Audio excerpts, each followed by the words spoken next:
Hi, hello. Welcome back to our channel 'Poojitha Bhupal'. మంచి హుషారుగున్నాం మేమందరం. సో, అక్క వాళ్ళ ఫ్యామిలీ అండ్ మా ఫ్యామిలీ అందరం కలిసి అయితే టెంపుల్‌కెళ్తున్నామనమాట. ఇంక పిల్లలందరూ మంచిగా మార్నింగ్ లెవంగానే ఫ్రెష్ అప్ అయిపోయి ట్రెడిషనల్ వేర్ యేసుకొని మంచిగా యాక్టివ్‌గా అయితే ఉన్నారు పిల్లలందరూ కూడా. ఇక హోమ అయితే ఫ్రంట్ సీట్‌లో వాళ్ళ నాన్న దగ్గర అయితే కూర్చోంది. సో, మేమొచ్చిన టెంపుల్ ఇదే అనమాట. పొన్నై నవగ్రహ వినాయక స్వామి టెంపుల్. సో, టెంపుల్ చూడ్డానికి చాలా చిన్నగుంటది. కానీ చాలా ఫేమస్ అనమాట. ఇది తిరుపతి నుండయితే ఒక 95 కిలోమీటర్స్. చిత్తూరు నుండయితే ఒక 23 కిలోమీటర్స్. మేము బిఫోర్ డేనే అక్క వాళ్ళ ఇంటికి వెళ్ళిపోయి అక్కడి నుంచయితే స్టార్ట్ అయ్యాం దగ్గరే కదా అని చెప్పి. ఇంకా పిల్లలు ఆకలేస్తుంది అంటే ఇంకా ఇక్కడ ఏమీ పెద్ద షాప్స్ కూడా లేవనమాట. ఇంకా మిల్క్, బ్రెడ్ అలానే బిస్కెట్స్ ఇలా అయితే అవైలబుల్‌లో ఉంటే అవి తీయిచ్చేసాము. ఇంకా పూజా సామాగ్రి అన్నీ కూడా తీసుకుంటున్నామనమాట. సో, చిన్న పల్లెటూరనమాట ఇది పొన్నై అని. ఎవరడిగినా కూడా అక్కడికెళ్ళి వినాయక స్వామి టెంపుల్ అంటే మనకి అడ్రెస్ చెప్తారనమాట. So, temple front side view అయితే ఇలా ఉంది. చెప్పాను గదా! పెద్ద టెంపుల్ ఏం గాదు. చిన్న టెంపులే కానీ చాలా ఫేమస్ అనమాట. ఎందుకు ఫేమస్ అంటే ఇది యాక్చువల్లీ వినాయక స్వామి టెంపుల్. కానీ ఇక్కడ ఎక్కువ ఫేమస్ ఏంటి అంటే నవగ్రహాల టెంపుల్. నార్మల్‌గా టెంపుల్స్‌లో నవగ్రహాలన్నీ ఒకే ప్లేస్‌లో ఉంటాయి కదా! ఇక్కడ అలా కాదు. ఒక్కో నవగ్రహానికి ఒక్కో గుడి కట్టి అలానే ఏ నవగ్రహం, ఏ గ్రహానికి మనం ఏ చెట్టు ఉంటదో ఆ చెట్టే ఆ టెంపుల్ బ్యాక్ సైడ్ గూడా ప్లాన్ చేసుంటారనమాట. సో, చాలా బావుంది ఇక్కడ. మెయిన్‌గా ఇక్కడ హోమాలు జేపిచ్చుకోవడం, ఏమన్నా గ్రహాలు దోషాలున్నా ఇలా హోమాలు జేయడం అన్నీ జేస్తారనమాట. ఫస్ట్ అయితే వినాయక స్వామికైతే దర్శనం చేసేసుకున్నాం మేము. మా చిట్టోడైతే ఫుల్ ఎంజాయ్ జేస్తున్నాడు దేవుడిని దర్శనం చేసుకునే అప్పుడు. మంచిగా దర్శనం అయితే చేసుకున్నాము. ఇక్కడ దేవుడే స్వయంగా వెలిసారనమాట. సో, వెలిసిన విగ్రహం ఇంకా నార్మల్‌గా వీళ్ళు పెట్టించిన విగ్రహం 2 అయితే ఉన్నాయి. మనకక్కడ చెప్తారనమాట. నవ వినాయక టెంపుల్ ఇది అని చెప్పి ఆ స్టోరీ గూడా చెప్తారనమాట. ఇంకిక్కడ దేవుడి దగ్గర జిల్లేడు వినాయకుడినైతే తెల్ల జిల్లేడు వినాయకుళ్ళు గూడా స్టాచ్యూస్ అయితే పెట్టారనమాట. దేవుడి దగ్గర పూజ చేసినవి. కావాలంటే తీసుకోవచ్చు అంటే మేమొకటి తెచ్చుకున్నాం. రూ. 150 అనమాట. ఇంట్లో పెడితే మంచిది అని చెప్పి తీసుకున్నాము. అది నేను క్యాప్చర్ చేయలేదు. కమింగ్ షార్ట్స్‌లో అలా చూయిస్తాను. ఇంకా వినాయక స్వామి పూజ అయితే అయిపోయింది. యాక్చువల్లీ మేము సాటర్డే వెళ్ళాం. 9-10:30 రాహుకాలం కదా! ఆ టైంలోనే మనం నవగ్రహ పూజ, శనేశ్వరుడి హోమం ఇవన్నీ గూడా చేసుకోవాలి. మాకు బిఫోర్ 9 దర్శనం అయిపోయింది. ఇంక 9:00 కోసం వెయిట్ చేస్తున్నామనమాట. ఇంక పిల్లలందరూ స్నాక్స్ తిన్నారు గాబట్టి కొంచెం యాక్టివ్‌గున్నారు. ఇంకా అక్కడే దేవుడి దగ్గర తెల్ల జిల్లేడు అలానే చేతికి కట్టుకునే దారాలు గూడా తీసుకున్నాం. పిల్లలందరూ కట్టుకొని మంచిగా కూర్చోనున్నారనమాట. ఇంకా బ్రేక్‌ఫాస్ట్ అయితే చేయలేదు. అక్కడ దొరుకుతాయి అనుకున్నాం గానీ, అక్కడ చెప్పాను కదా! చిన్న విలేజ్ అనమాట. ఇంకా ఒక 10 మినిట్స్ ఉంది 9కి అంటే కూర్చోనున్నాము. సో, ఇక్కడే మనకి మన రాశి ఏదైతే ఉంటదో, మన రాశికి మన ఏ గ్రహానికి పూజ చేసుకోవాలి అని వాళ్ళు చెప్తారనమాట. సో, అలా నవగ్రహాల పూజ, అలానే హోమం 2 గూడా చేయించుకున్నాం మేము. నేనైతే నవగ్రహాల పూజ చేయలేదు. భూపాల్ ఇంకా అక్క, బావ వీళ్ళందరూ గూడా చేసుకున్నారనమాట.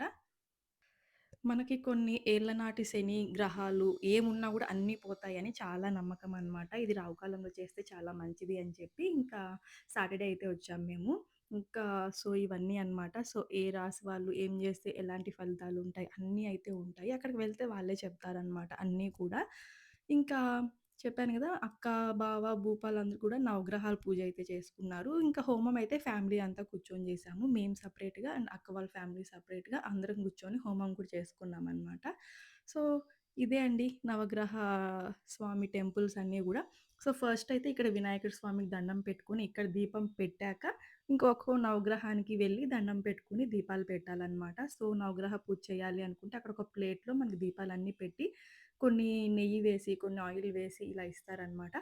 ఫస్ట్ అయితే వినాయకుడి స్వామికి దండం పెట్టుకొని అక్కడ దీపం పెట్టాక, ఫస్ట్ ఈ సూర్యగ్రహణంకైతే పూజ చేసుకోవాలి. ఐ మీన్ దండం పెట్టుకొని దీపం పెట్టాలనమాట. తర్వాత లాస్ట్‌లో భైరవ స్వామికి దండం పెట్టి దీపం పెట్టాలి. మిడిల్‌లో మిగతా గ్రహాలన్నిటికి కూడా దీపం పెట్టుకోవాలనమాట. వాళ్ళు స్టార్టింగ్‌లోనే చెప్తారనమాట. అండ్ నూనె దీపం ఎక్కడ పెట్టాలి, ఏ గ్రహానికి పెట్టాలి, అండ్ నెయ్యి దీపం ఎక్కడ పెట్టాలి అవి కూడా చెప్తారనమాట. సో, ఇలా ఇంకా వాళ్ళంతా పూజ చేసుకుంటూ ఉంటే, ఇంక పిల్లల్ని పట్టుకొని ఇంక సైడ్‌కయితే కూర్చున్నాననమాట. ఇంకా పిల్లలందరూ ఈ నవగ్రహాల చుట్టూ రౌండ్‌లేస్తూనే ఉన్నారు. ఫుల్ కోతులున్నాయన్నమాట. వాటితో ఆడుకుంటూ, పరిగెత్తుకుంటూ ఇలా ఫుల్ ఎంజాయ్ చేశారు పిల్లలు. అండ్ చాలా ప్రశాంతంగా పూజ అన్నీ గూడా అయిపోయాయన్నమాట. ఇంకా ఈ నవగ్రహ పూజ అయిపోయినాక తర్వాత హోమం అయితే జేస్తారు. హోమం చేసేసాక ఈ నవగ్రహాల చుట్టూ 11 రౌండ్స్ అయితే వేయాలనమాట. హోమం చేసిన ప్రతి ఒక్కరు 11 రౌండ్స్ అయితే చేయాలి. పిల్లలు అవసరం లేదు అన్నారు. బట్ నేను, భూపాలు ఒక్కొక్కరిని ఒకరు ఎత్తుకున్నాము. భూపాల్ బాబుని, నేను పాపని ఇలా మార్చుకుంటూ, ఎత్తుకుంటూ పిల్లలతో సహా 11 రౌండ్స్ అయితే వేసేసాం. ఈ నవగ్రహాలన్ని టెంపుల్స్ కూడా. సో, హోమం చేశాం గదా! పిల్లలు కూడా కూర్చున్నారు కదా! అని చెప్పి ఇంకా పిల్లల్ని గూడా రౌండ్‌లయితే వేపిచ్చేసామనమాట. చాలా అంటే చాలా బాగా జరిగింది. ఈ నవగ్రహాల పూజ కన్నా హోమం ఇంకా చాలా జరిగింది. ఎలా చేస్తారో ఏంటో అనుకున్నాం గానీ చాలా బాగా జరిగిందనమాట. ఈ నవగ్రహాల టెంపుల్ అన్ని టెంపుల్స్‌కి బ్యాక్ సైడ్ అయితే ఒక టెంపుల్ అయితే ప్లాన్ చేశారు. ఏ గ్రహంకి ఏ ప్లాంట్ ఉండాలో ఆ చెట్లన్నీ గూడా ఇక్కడ ప్లాన్ చేశారనమాట. అన్నీ పెద్ద పెద్ద చెట్లే. సో, ఇలాంటి టెంపుల్ చూడడం ఫస్ట్ టైమ్ అనమాట. ఇది చాలా ఫేమస్ గూడా ఈ టెంపుల్. ఈ వినాయక స్వామి టెంపుల్ ఫేమసే ఈ నవగ్రహాల టెంపుల్స్‌కనమాట. మేమే కొంచెం ఎర్లీగా ఎళ్ళాము. మా పూజ అయిపోయాక చాలా మందయితే వచ్చేసారనమాట. సో, అందరూ 9-10 కదా అని ఎగ్జాక్ట్‌గా 9కి రావడం స్టార్ట్ చేశారు. మేము 9 బిఫోరే వచ్చి దర్శనం చేసేసుకొని అన్నీ ఫాస్ట్ ఫాస్ట్‌గా చేసుకోవడం వల్ల ఫస్ట్ నవగ్రహాల పూజ మాదే అండ్ ఫస్ట్ హోమం గూడా మాకే స్టార్ట్ అయింది. మేము హోమం చేస్తుండగా ఫుల్ రష్ అయితే వచ్చేసారు. ఫస్ట్‌లో వెళ్ళినప్పుడు జనాలే లేరు అనుకున్నాం. బట్ ఫుల్ రష్ అయితే వచ్చేసారనమాట. ఇప్పుడైతే హోమం చేసుకుంటున్నాము. సాటర్డే గదా! శనేశ్వర స్వామి హోమం చేసుకుంటే మంచిది అని చెప్పి ఇక ఫ్యామిలీ అంతా గూడా హోమం చేసుకున్నాం. ఫస్ట్ మేము చేసేసుకున్నాం. తర్వాత అక్క వాళ్ళు గూడా చేశారనమాట. చాలా బాగా జరిగింది హోమం గూడా.